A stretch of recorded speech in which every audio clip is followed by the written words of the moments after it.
دوستوں آپ کو یہ تو پتا ہوگا کہ دنیا کے سب سے اونچی بلڈنگ کا ریکارڈ آنے والے دنوں میں برج خلیفہ سے ہٹ کر جدہ ٹاور کے نام ہونے والا ہے، لیکن کیا آپ کو پتا ہے صرف اونچی بلڈنگ کا ہی نہیں، اس کے علاوہ 5 اور ایسے ریکارڈز ہیں جو برج خلیفہ سے چھین کر جدہ ٹاور اپنے نام کرنے والا ہے۔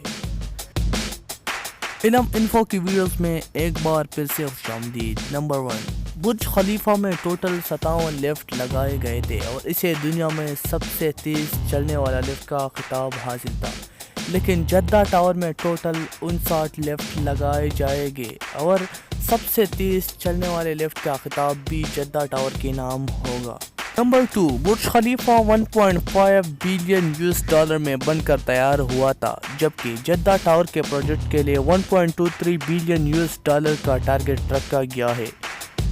نمبر 3، برج خلیفہ میں ٹوٹل 163 فلورز ہے، جبکہ جدہ ٹاور ٹوٹل 168 فلور کا ہوگا۔ نمبر 4، برج خلیفہ کو لگ بھگ 95 کلومیٹر کی دوری سے بھی دیکھا جا سکتا ہے، جبکہ جدہ ٹاور لگ بھگ 110 کلومیٹر سے بھی زیادہ دوری سے دکھائی دے گا۔ نمبر 5، برج خلیفہ کی لمبائی ٹوٹل 2716 فیٹ ہے، جبکہ جدہ ٹاور کی لمبائی لگ بھگ 3280 فیٹ ہوگا۔